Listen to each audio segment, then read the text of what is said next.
L'invité de la rédaction sur Média TV, nous partons aux États-Unis où, après plusieurs mois de suspense entretenu à coups de petits indices, le président sortant Joe Biden annonce officiellement sa candidature pour 2024 sous le thème « Finissons le travail ».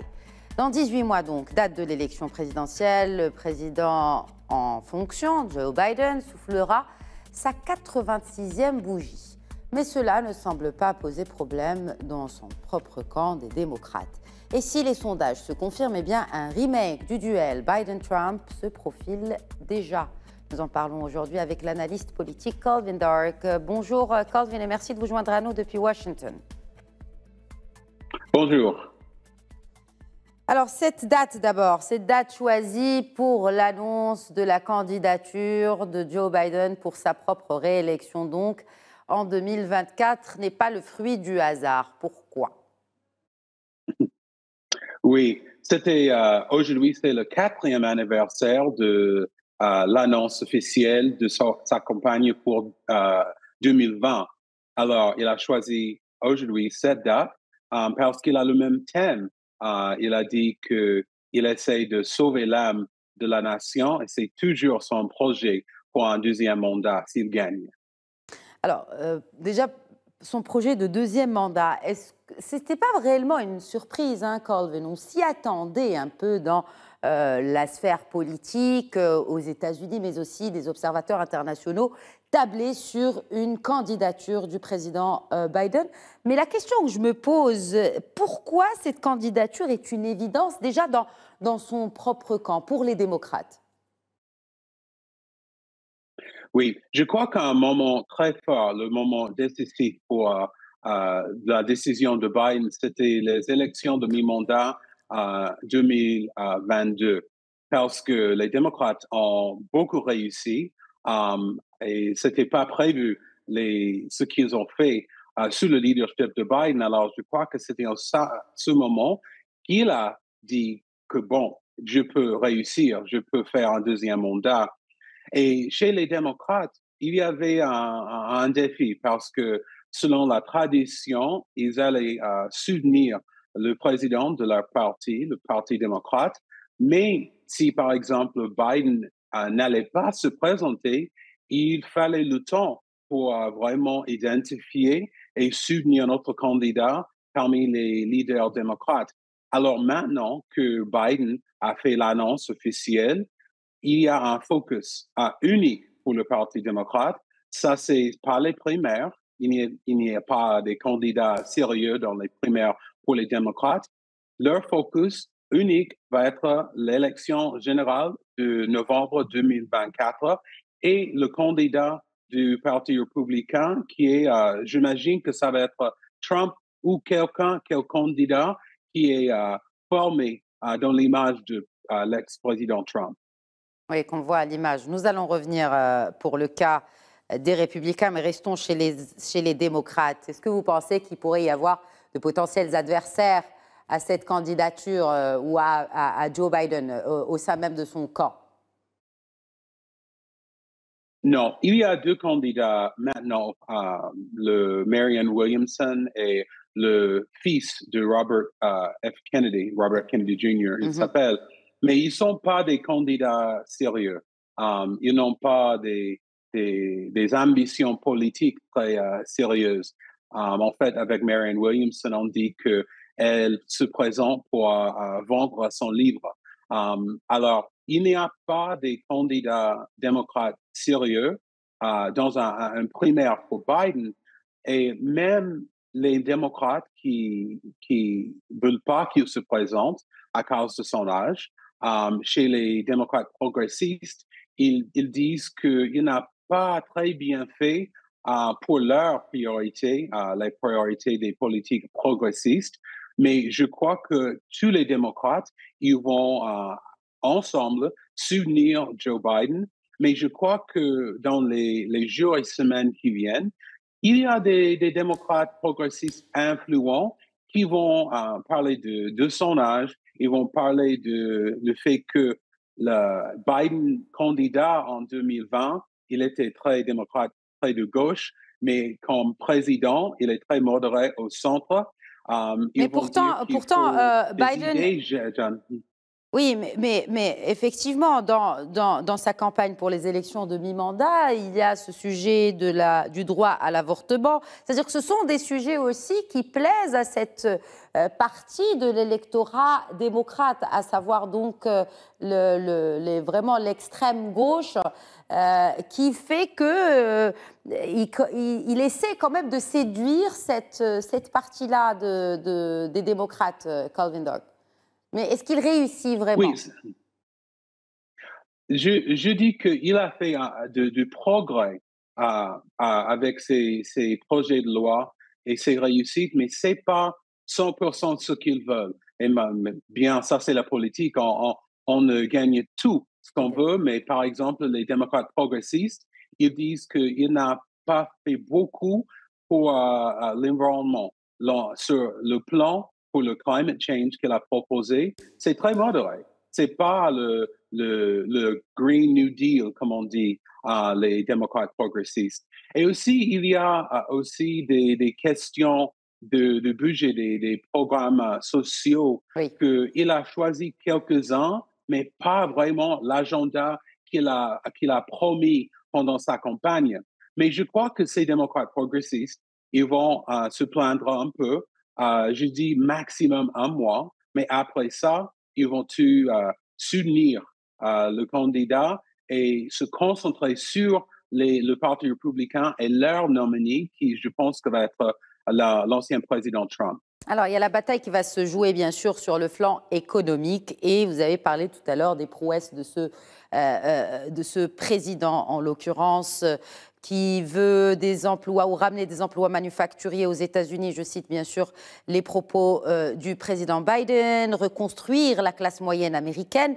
Bon, est-ce que, Calvin Dock, les bons chiffres sont le fruit, effectivement, de cette politique économique particulièrement inédite du président américain, ou ce sont tout simplement les fruits du rebond économique un peu mondial, et plus particulièrement aux États-Unis, post-Covid? Je crois que c'est un peu des deux. Et je crois que ça, c'est vraiment un défi pour Biden, parce que même le progrès économique qui est grâce à la loi qu'il a promulguée pour l'infrastructure, pour le American Recovery Plan après la pandémie de COVID, les Américains ne se sont pas en ce moment tous ces bénéfices. Et ils sont là dans les chiffres, mais l'Américain moyen ne se sent pas vraiment ce progrès économique. Alors, c'est pour ça que Biden, son défi, c'est de vraiment communiquer ce qu'il a fait, même si ce n'est pas très évident au niveau des foyers américains. Mais je crois que avant novembre 2024, ce progrès va être un peu plus évident et ça va faire un peu plus facile ce défi de communiquer les réussites de Biden aux électeurs américains. Alors, les électeurs américains, est-ce que les électeurs sont toujours conquis à Biden, ou se trouvent les voix ailleurs déjà? Je crois que si tu poses la question aux électeurs américains, s'ils veulent que Biden se présente pour un deuxième mandat, la majorité disent non. Et c'est la même chose pour 57%. Trump. Mais, 57% sont contre, oui. même pas la réélection de Joe Biden, mais son action déjà. Oui, c'est ça. Mais si tu changes la question, est-ce que tu veux Biden si l'alternative est Trump? Tout change. Ça, c'est 90% des démocrates vont choisir Biden, même avec son âge, même avec le taux d'approbation si bas. Oui, mais il y a la santé, de Joe Biden qui est en question aujourd'hui, et sa santé mentale aussi.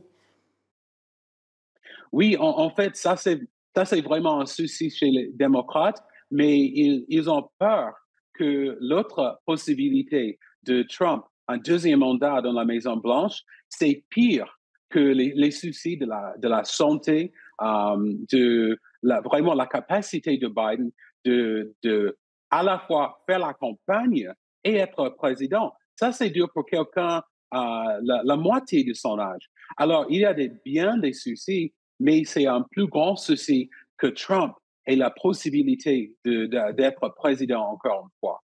OK.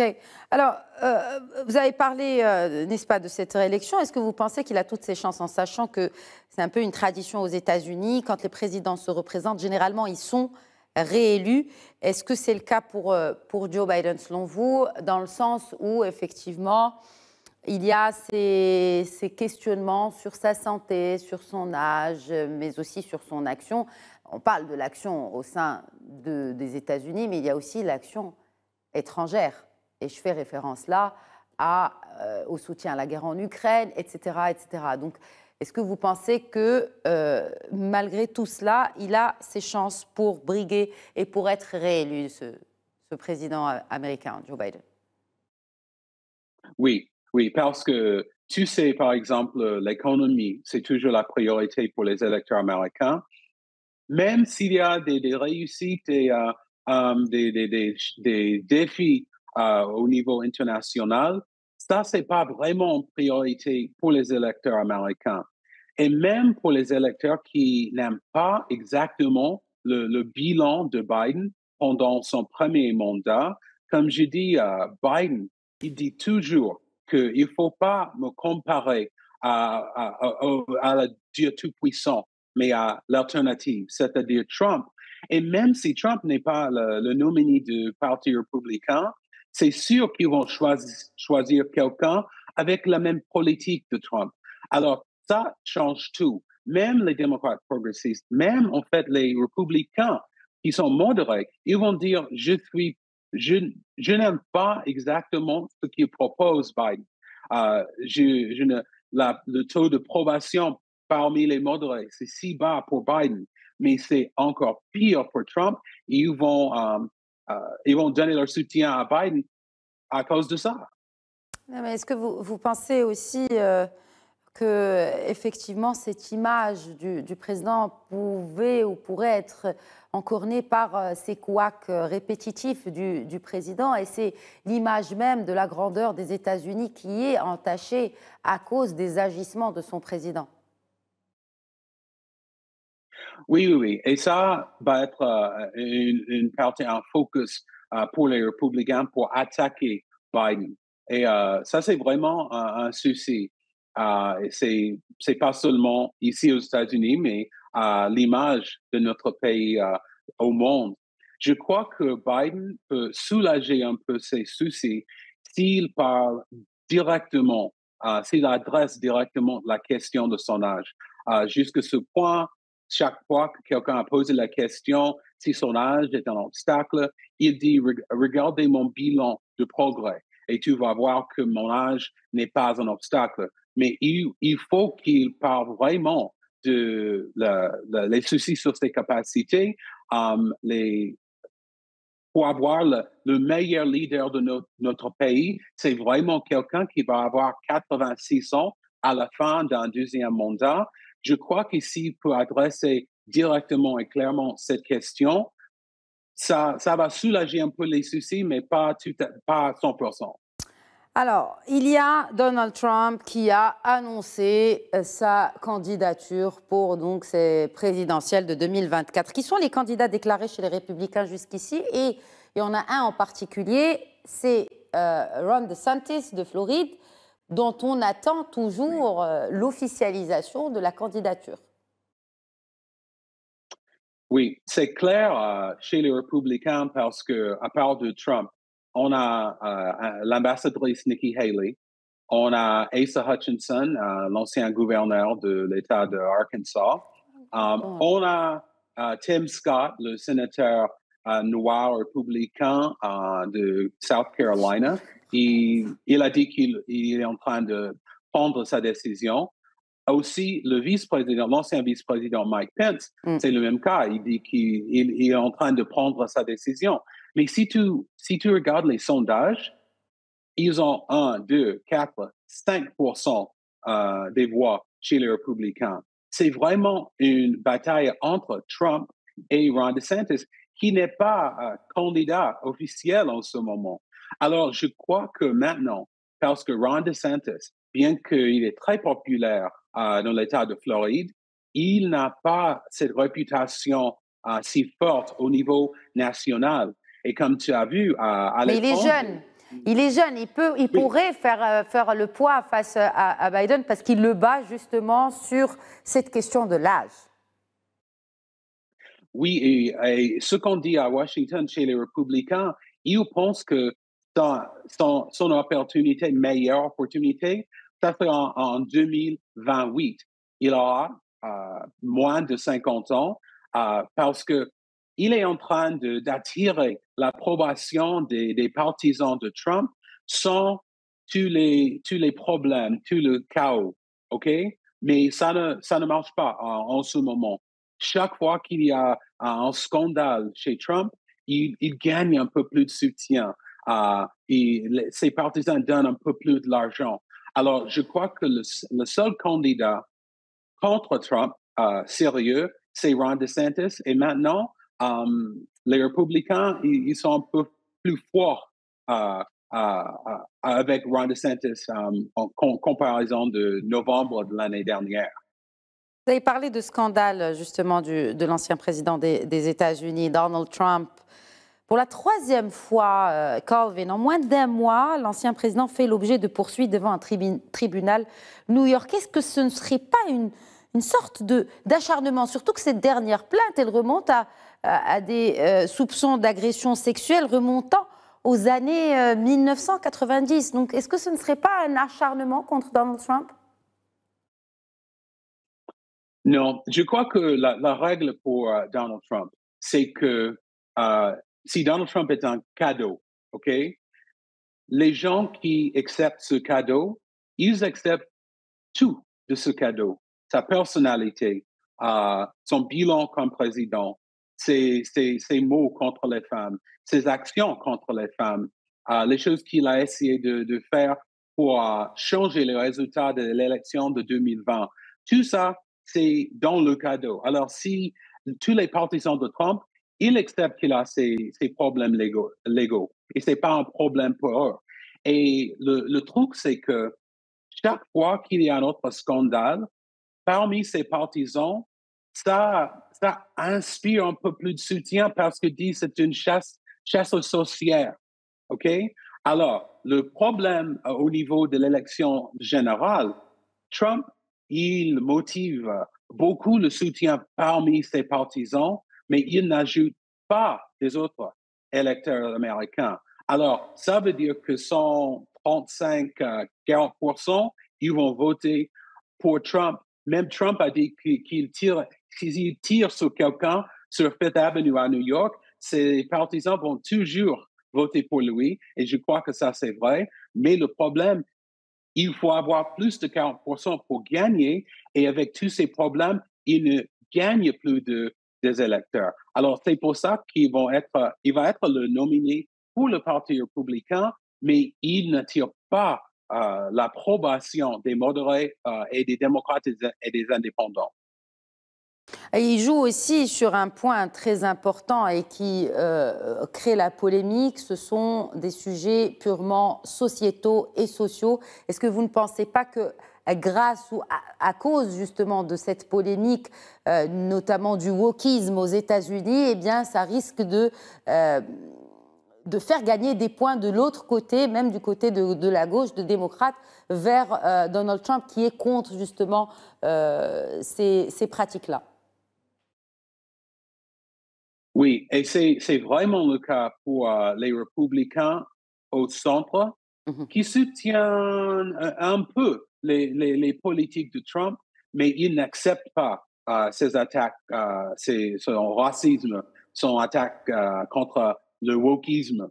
Mais le problème, je crois que la mentalité de Trump, sa stratégie, c'est que s'il peut motiver tous les républicains, tous les gens qui sont d'accord avec ces idées, ces attaques, les guerres culturelles, ils pensent qu'il y a beaucoup plus d'électeurs qui sont attirés par ces idées. Et s'ils se concentrent sur la motivation de ces électeurs, il n'a pas besoin des démocrates, ni des indépendants, ni des républicains modérés. Mais je crois que les chiffres, le calcul ne marche pas. Mais ça, c'est la stratégie de Donald Trump.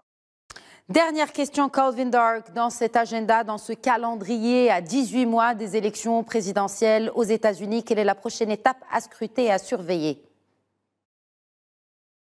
Oui, je crois que la prochaine étape va être chez les républicains parce qu'ils vont commencer leur débat entre les candidats officiaux, je crois qu'en octobre, septembre. Et aussi, maintenant, jusqu'à décembre, on va voir la campagne de Joe Biden. Et selon la Maison-Blanche, la campagne va être pour la plupart ce qu'il fait maintenant comme président. Parce que pendant que Trump a des problèmes légaux, il est toujours à la cour, il donne des discours de division, de racisme, on va voir président Biden ici aux États-Unis et à l'étranger en train d'être leader, en train d'être un négociateur avec la Chambre de représentants contrôlée par les républicains, le progrès, pas de chaos. Et je crois que ça va être sa campagne jusqu'à décembre. En janvier, tout ça commence, où on va avoir la campagne 24 sur 24 jusqu'au novembre 2024. Et c'est sûr que vous serez des nôtres, même à distance, Calvin Dark, pour commenter ce nouveau feuilleton de campagne présidentielle aux États-Unis d'Amérique. Merci beaucoup encore une fois d'avoir répondu à nos questions, Calvin. Bien sûr. Bien sûr. Merci beaucoup. Merci de nous avoir suivis. Très bonne suite des programmes.